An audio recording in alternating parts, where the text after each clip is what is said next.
The valley stretched wide under a low, milky sun, the kind of light that bleaches color from the world and makes time feel suspended. The sky hung in silence, thin and colorless, without promise. A ragged line of cottonwoods followed a half-dead riverbed, the only trace that water had once passed through this land with purpose. Now it was all dust and iron-colored soil, broken only by the occasional cry of a red-winged hawk circling far above. Below, in the hushed basin where the hills bowed low, Elias Mern led his mare across a plain of brittle grass. The mare's hooves struck against rock with a dry clink, her gait steady. Elias rode as though part of the saddle, his spine straight but worn from years of sun and silence. His face was long and weathered, the kind men forgot to describe. A drooping hat shadowed his eyes, but even without it, nothing in his expression invited conversation. He was headed toward Lirio Blanco, a town so small it hardly earned a name. The last sacks of grain had been eaten down to husk and rat-chewed ends, and though the cattle still moved slow and breathing, the look in their eyes had turned hollow. The land was holding its breath, and Elias knew the signs, a storm coming, though not of rain. The sun had barely shifted westward by the time he arrived. Lirio Blanco was not a town so much as a forgetting, its church sunken on one side, its post office leaning like a man too long at drink. Dust swept through the main street in little twisters, catching dry leaves and whispers. Elias dismounted before the general store, where a pair of boys watched from the porch, their bare feet red with sunburn and scabs. Inside he bartered with a nod and a few silver coins. He bought flour, a jar of molasses, and a spool of thread.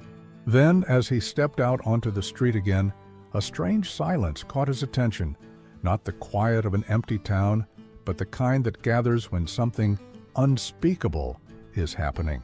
A small crowd had formed near the square. Elias drifted toward it without meaning to, drawn not by curiosity, but a stillness in the air, like a pause before a rifle shot. He stopped near the edge, his mare shifting behind him, ears twitching. At the center, tied to the hitching post that had once been used for tethering livestock, was a girl. She was no older than 20, her body slight and wild-haired, her feet bare, legs coated in dust and thin cuts. Her back was turned to the crowd, bent forward slightly as though she might collapse at any moment. A thin dress hung off one shoulder, torn near the waist. Her skin was marked in long, raw stripes, some still wet with blood, others scabbed like old memories. A man with a thick belt coiled in his hand stood nearby, breathing hard from the effort of his righteousness. Another man, perhaps the baker, stood a few steps back with a loaf of bread in one hand, now flattened and crumbling. A constable leaned against a post, arms folded, eyes dull with the weariness of someone long past caring. "She stole," someone murmured. "She's a thief," said another louder, "from God knows where. Crawled in last night, took the bread right off the sill." "She took nothing but what she needed," came a softer voice. An older woman, maybe, half lost in the crowd. No one responded. They all looked at the girl like she was something half animal, half shame. Elias did not move. He watched the girl shift under the weight of her own pain. The breeze lifted her hair, and beneath it, the curve of her cheek was visible, flushed, not with fear, but something far older, defiance, or maybe just the final threads of dignity. The man with the belt raised it again, and then Elias stepped forward, not fast, not with drama or declaration, just one step, then another. The crowd parted without knowing why, as if his silence took up too much space to ignore. The man with the belt turned toward him, mid-motion, uncertain. Elias didn't speak. He didn't need to. His presence was a refusal of the whip, of the crowd, of the whole dusty morality that had settled like mold on this place. He walked to the post and, without ceremony, undid the knot at the girl's wrist. Her arms fell like ropes, limp with exhaustion, and she nearly dropped, but Elias caught her with one arm. She flinched, but didn't resist. From his coat, He pulled a faded handkerchief and pressed it against her shoulder. Then he removed his own jacket, old, patched at the elbows, the lining torn at one cuff, and wrapped it around her, careful to avoid the fresh welts. "What the hell you doing?" asked the constable, half standing. Elias looked up, his eyes two shadows beneath the brim of his hat. "She's bleeding," he said. His voice was deep, cracked from years of disuse, and quiet enough that it forced the men nearby to lean forward to hear it, but it carried more weight than any shout. He helped the girl onto his mare. She did not protest. Her breathing was ragged, shallow, but she stayed upright. The constable stepped forward again, emboldened by the silence. "You can't just—" "She's mine now," Elias said without turning his head. No one moved. The word hung heavy in the air. Mine, not spoken like ownership, but like a shield. Something older than law, something between vow and warning. And then, with no other gesture, Elias took the reins and led the mare back the way he had come, down the dirt road, back toward the valley. The town stayed behind him, shrinking in the dust, their judgment too small to follow. The ride back was long and slow. Mara, he would learn her name days later, did not speak. She sat side saddle, clutching the coat tight across her chest, blood drying against the wool. Once the wind picked up, and she looked out across the flat earth with eyes that did not blink. Elias didn't ask where she'd come from. He only rode.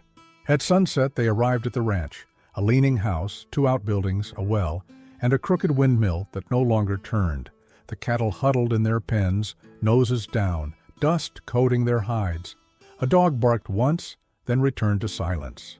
He helped her down, slow and careful. She stepped barefoot onto the porch. There, in the twilight, he opened the door and led her inside. The house smelled of smoke and leather. The hearth was cold. She walked in without asking and stood near the window, her back still bleeding in quiet threads. Elias lit the lamp and set it on the table. He did not ask questions. He boiled water, fetched clean cloth, tore strips from a cotton shirt. He moved with the stillness of habit, tending to her wounds like he would tend to a fence post split by wind, not delicately, but with care born of necessity. Mara did not cry. He set a tin cup of water beside her and stepped back into shadow. She drank it slowly, the hand that held it trembling but determined. Outside, the wind moved again through the grass. And in the house, the silence stretched, not empty now but filled with the echo of a beginning neither of them had asked for. Morning came with no birdsong, just the wind again brushing its fingers against the warped boards of the house and the ghost-limp curtains that hung in the window. The light inside was pale, the kind that seeps in rather than shines, and Elias Mern was already moving. He stoked the stove, boiled water, and poured black coffee into 2 tin mugs. One he left on the table, steaming. The other he held as he stepped out into the yard, boots crunching over the coarse earth. The cattle were stirring, not from hunger, for they were always hungry now, but from the stubborn habit of life. They blinked slowly at the sun, dust rising in little puffs around their hooves. Behind him, the door opened, soft and careful. Mara stepped outside barefoot, Elias's coat still over her shoulders. She'd wrapped it around herself like armor, and though it hung awkwardly over her narrow frame, she wore it with quiet purpose. She didn't say anything, just stood there, eyes scanning the ranch, the crooked windmill, the bent fence line, the sagging porch. A dog trotted past her, a lean shepherd mutt with one torn ear. It sniffed her feet briefly, then padded on. Elias turned only once, nodding toward the mug he'd left for her. She didn't move immediately, but when he turned back to the corral, she stepped inside and sat at the table. Her hands were raw, the scabs along her back still tight and angry. When she reached for the mug, her fingers trembled slightly, but she gripped it with both hands and lifted it to her lips. The coffee was bitter and strong. She drank it anyway. That day passed in small silences, the kind that begin to build a language all their own. Elias mended a fence post. Mara, though still moving stiffly, gathered eggs from the henhouse, eyes scanning the ground like she expected it to split open. They did not speak, but they moved in orbit around one another, each aware of the other's presence, like a shift in the wind. She watched him from behind the half-broken window pane as he walked the fence line, his figure straight but tired, like something carved from the landscape itself. The sun climbed, then fell, with no clouds to hide behind. In the evening, Elias brought a tin basin into the kitchen and filled it with warm water. He laid out a clean rag and a folded shirt, one of his, too large for her, but clean. Then he stepped out onto the porch. When she emerged a while later, the coat was gone. She wore the shirt, sleeves rolled to her elbows, hem tied at the waist with a piece of twine. Her hair was still damp, plastered to her neck. She sat on the step beside him and said nothing. The sky stretched wide, dusky gold bleeding into soft gray. Somewhere out beyond the hills, a coyote howled, low and distant. Elias lit his pipe.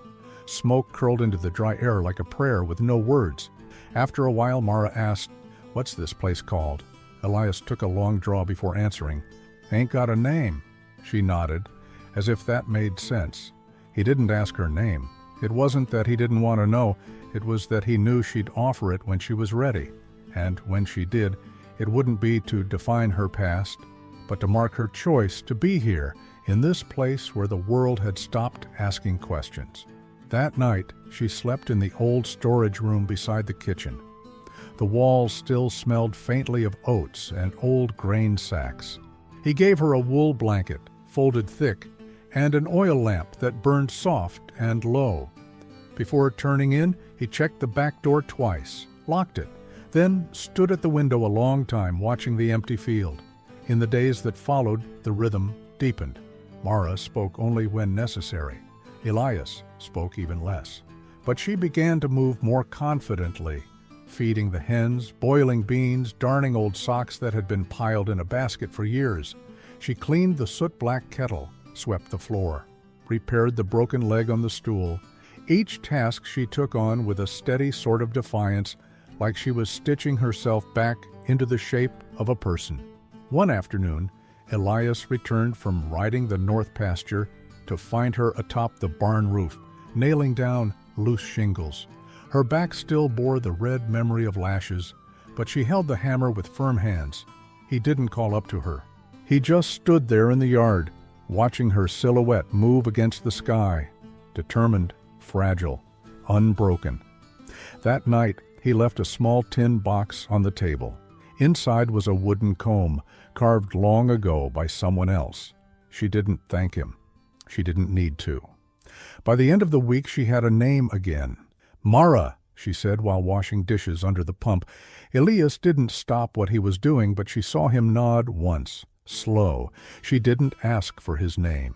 But later that evening, when she found his old saddlebag tucked behind the door, she saw it burned into the leather. E. Myrn. That was enough. A rhythm formed. Not harmony, not yet, but something resembling peace. Mara would watch him from across the field, the way he moved with the cattle, his gestures quiet but certain. She never saw him raise his voice or his hand. Even when the dog chewed through the rope fencing, even when the hens stopped laying for a spell, he only looked at the sky like the answers were there, drifting just out of reach. But there was weight in his silence, not the hollow kind, the kind that held things, years, regrets, maybe names long forgotten. It settled over the ranch like evening mist, thick but not unwelcome. One night, as she shelled beans by lamplight, a wind blew open the window. It was sudden and sharp, rattling the loose frame. She startled, the sound of the whip in her ears again just for a flash, and dropped the bowl. It hit the floor with a crack, beans scattering like dry rain. Elias appeared in the doorway a moment later. She knelt, shaking, not from the wind, but from the memory that had risen in her like bile. He didn't speak, just knelt beside her and helped her pick up the beans, his fingers moving slow, deliberate. When they finished, he gathered the broken pieces of the bowl and set them aside. Then he stood. She stayed kneeling. "Don't matter," he said. "We got others." She looked up at him, not grateful, not ashamed, just seen. That night she slept without dreams. In the silence between them something was changing, not fast, not loud, but like the first green shoot rising through cracked earth. It didn't ask for notice, it only asked to be left alone, to grow in its own time. And they let it. The days slipped by like dust through a fist. All was more slipping away than one could hold. The land didn't change, not in any way you could speak of, but the silence between Mara and Elias softened. It took on the weight of something unspoken but shared. Not peace, exactly, but something more sacred than words. The field stayed dry, the cattle wandered listlessly, chewing on roots more out of memory than need. The sky above was a constant pale blue, colorless and hot, a dome of judgment, watching everything below with indifferent eyes. It was on one of those days, when even the wind seemed tired, that the letter came. Elias found it tucked into the crook of the fence post near the west field, bound by twine and grit. No seal, just his name scrawled in coarse ink across the flap, Mern. He turned it over twice in his calloused hands before slipping it into his vest pocket. He read it only after sunset, at the edge of the porch with a tin cup of cold coffee in his hand. The lamplight was too dim inside.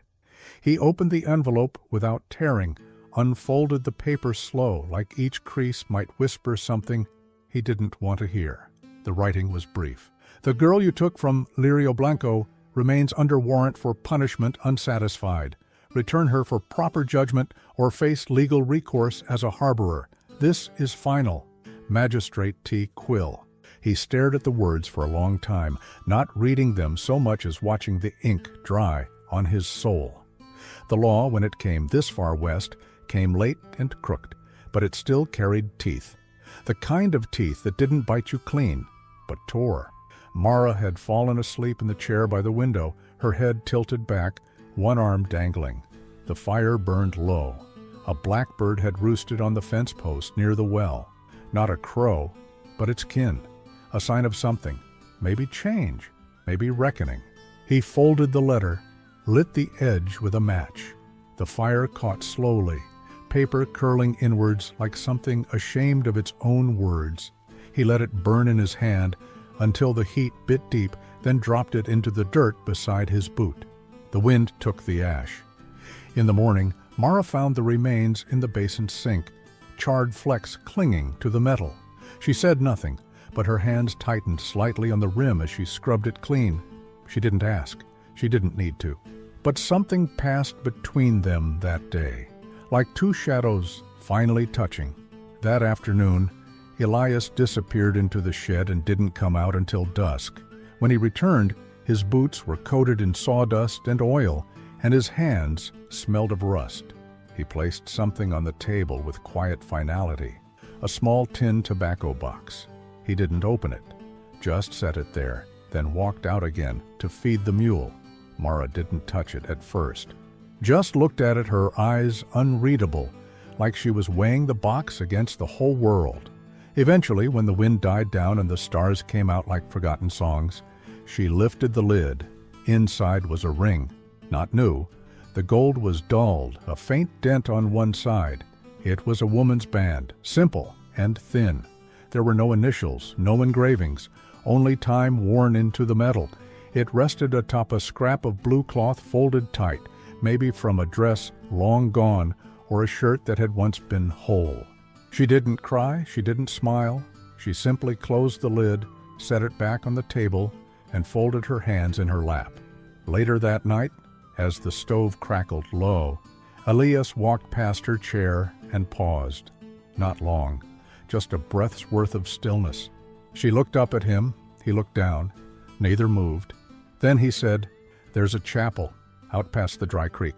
Used to be." She nodded once, and that was the proposal. They left just after dawn.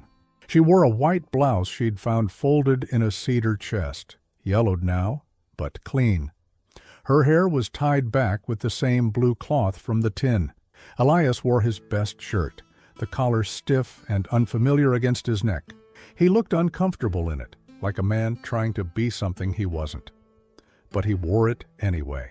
The chapel sat on the edge of a bluff, overlooking nothing, just scrubland and sky. Its roof had collapsed, and the doors hung open like an old man's jaw. Vines curled through the broken windows, and a bird's nest balanced in the crook of the altar. There was no preacher, no hymns, no witnesses. Just the two of them, standing on cracked flagstones beneath a sky that held no mercy. Elias took the ring from his coat pocket and held it between his thumb and forefinger like it weighed more than gold should. Mara extended her hand. He slid the ring on. No vows were spoken. Only the wind moved, brushing against their clothes, carrying dust and heat. She looked up at him, eyes calm but not soft. There was something steel there, and something broken, but broken like a riverbed is broken, only waiting for rain. He nodded, and that was the wedding. They walked back slow side by side. At one point he offered her his arm. She took it without looking.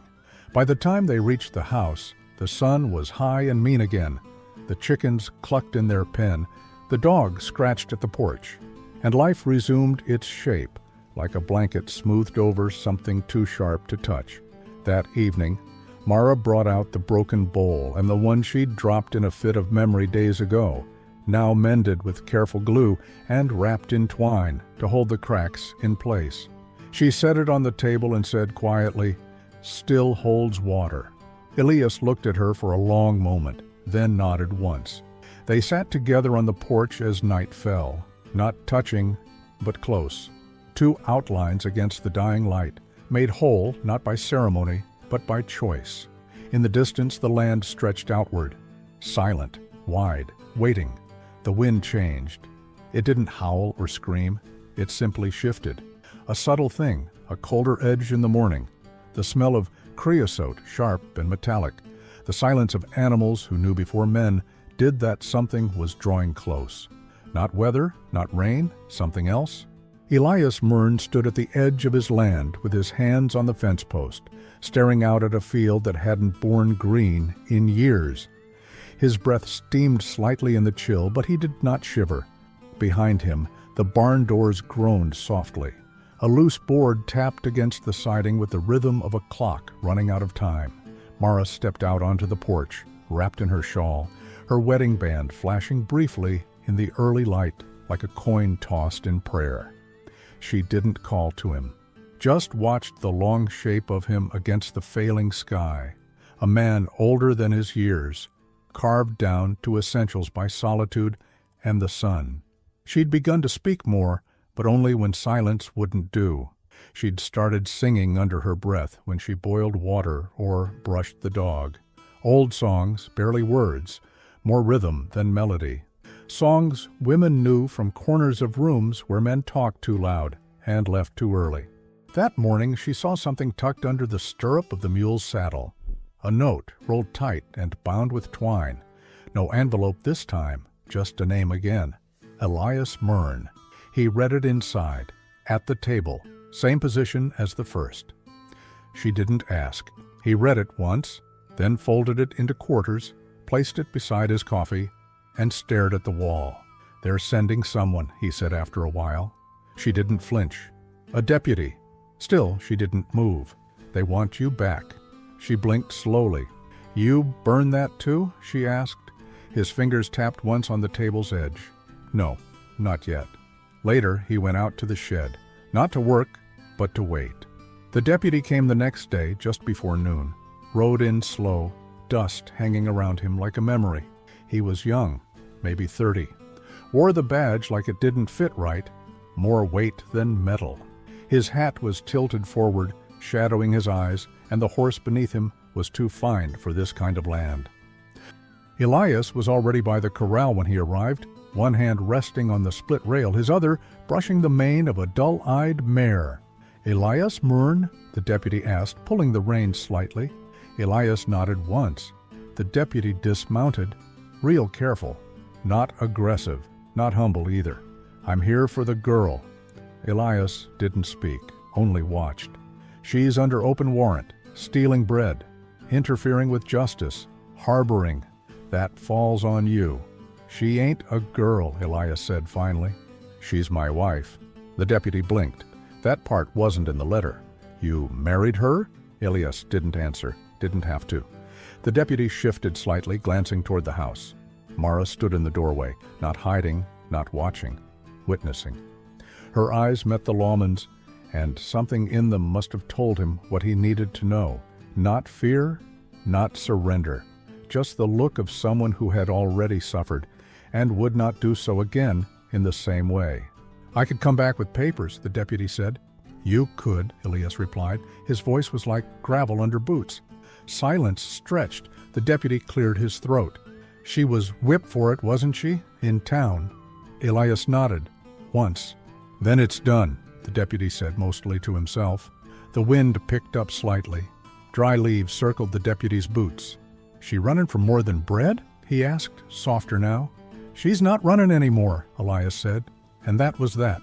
The deputy stood for a while, maybe waiting for Elias to offer something, coin, a favor, a bribe. But Elias only stood still, a fence post in human form. Finally, the lawman nodded. This land's far, he said. Things tend to get forgotten. Then he turned and walked back to his horse. As he mounted, he tipped his hat toward Mara. Not respect exactly, but acknowledgement. Then he rode off slow, the dust swallowing him in pieces. Mara stepped out into the yard as the hoofbeats faded. Her arms were crossed against the wind. Elias looked at her, something flickering behind his eyes. He'll be back, she asked. Maybe, he said. She nodded, but not today. No, he agreed, not today. That night, the dog didn't come home. Mara whistled for him at dusk, standing on the porch with a piece of jerky in her hand.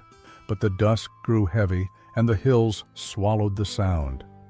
By morning, the mule returned alone, saddle twisted, a cut along its flank. No sign of struggle, no trail to follow, just the kind of absence that hollows a place out. Elias checked the perimeter, found nothing. That evening, Mara sat by the fence and watched the sun bleed out. She held the comb Elias had given her, teeth missing, wood worn. Her fingers moved over it like she was reading a story too painful to speak. Elias joined her, but didn't sit. Just stood beside her, his shadow stretching long across the earth. He's gone? She asked. Yes. Coyotes? Maybe. Or maybe something else. Maybe. She turned to look at him. You afraid of what's coming? No. You should be. He said nothing. She set the comb down in the dirt. I don't want to run again, she said. You won't. They stood like that until dark settled around them like ash. That night she dreamed of a river that once ran through her childhood, deep and black, with minnows flashing like silver secrets. But in the dream it was dry. The rocks were white and clean, and she walked barefoot across them, holding something in her arms she couldn't see. When she woke, her arms still ached. Elias was already outside, boiling water. She joined him. He poured coffee. She salted the eggs. Nothing more was said about the deputy, or the mule, or the dog. Grief here wasn't loud, it just sat beside you and helped shell beans. The rains never came, not that spring, not that year. The sky, pale and wide as ever, looked down on the ranch with its quiet cruelty, withholding not out of malice, but indifference. The kind of stillness that killed slow. The earth cracked in places, fine lines like old scars spreading through the dry soil. The cattle thinned. One of them, the oldest steer, lay down by the dry creek one morning and never stood again. Elias buried it himself. No prayer, just silence and dirt, heavy in his hands. Mara watched from the porch, one hand resting over her stomach, not protectively, not knowingly, just resting there, without reason.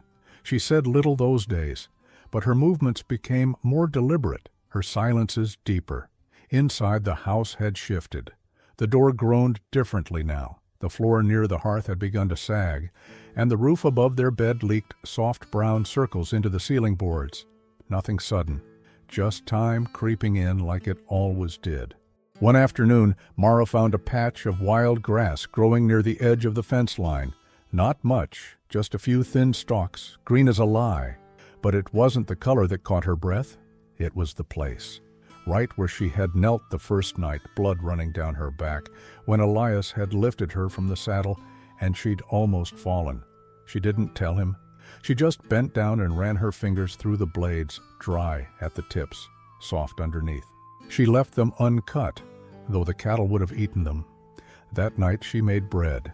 It was coarse and heavy, with barely enough flour to hold it together, but it filled the house with warmth that felt like something other than survival. Elias stepped inside with his boots dusted in ash and the faint smell of smoke clinging to his coat.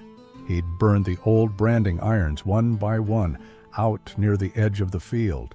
They didn't need them anymore. Neither of them had said it out loud, but they both knew the ranch was ending, or changing, or going quiet. Still, when she handed him the first slice, he held it like something sacred. They ate in silence, chewing slowly, watching the fire burn low. Later, she sat on the porch while he cleaned his rifle, not because he expected trouble, but because hands need to keep busy when the soul is tired. She watched the horizon, not for lawmen, not for strangers, just for the shape of anything new. There was none, only dust shifting, as it always had. That night, the wind changed again, this time colder, with the breath of faraway snow, though no snow had ever fallen here in living memory. Mara dreamt of the river again, but this time there was water. Not much. Just enough to make the rocks glisten. She stood barefoot in it, not moving. The water reached her ankles, then her knees, then nothing. When she woke, Elias was sitting in the chair by the bed, half asleep, the rifle propped beside him. He hadn't meant to stay up, but he had. She didn't say anything. She just reached for his hand and held it until the morning came. Weeks passed. The land remained dry, but the grass by the fence line grew, just there, nowhere else. Mara would visit it sometimes in the morning, barefoot, her hands in the pockets of Elias's old coat, which still hung heavy on her frame. She didn't water the grass, didn't fence it off, just watched it grow day by day, a slow, stubborn thing. Sometimes she spoke to it. Once Elias caught her whispering. He didn't ask what she'd said. In the evenings they fell into a rhythm again. Quiet dinners, shared work, long, still hours on the porch where no words passed between them, but everything was said in the way she handed him a blanket or the way he poured her coffee without asking. They lived like stones in a river, unmoving, but worn smooth by the flow of something larger. And in that stillness, time began to leave them alone. One morning, Mara found a robin's egg on the porch, cracked but not broken, pale blue, speckled. She placed it beside the window in a cup lined with cloth. Elias found it later that day and didn't touch it, just nodded once and went back to fixing the door hinge. No more letters came, no deputies, no strangers. The law had forgotten her, or maybe it had never cared enough to chase something all the way out to where the map stopped. Whatever vengeance the world had once promised, it had dried up and blown away. One dusk, they sat in the field. No chairs, no porch, just dust and the hum of insects and the faint song of wind threading through the grass. Elias lit his pipe. Mara leaned back on her elbows, the shawl falling loose around her shoulders. The fence had fallen in that corner. Neither of them had fixed it. The mule wandered free now. "I used to think silence was empty," she said, voice low. He didn't answer. "Now I think it's just full of things too quiet to hear." He looked at her, slow, not with confusion, not even agreement, just recognition. She looked back. No smiles, no tears, just two souls made of earth and scars, sitting beside one another while the last light painted everything gold. Later, inside, she placed the broken bowl, still mended with twine, onto the shelf beside the robin's egg. Above them, the ceiling had cracked in two places. Neither of them had spoken about it. Outside, a breeze rose. It moved through the grass, especially the patch by the fence. It bent gently, green and alive, bowing in the wind, fed by nothing but old blood and chance.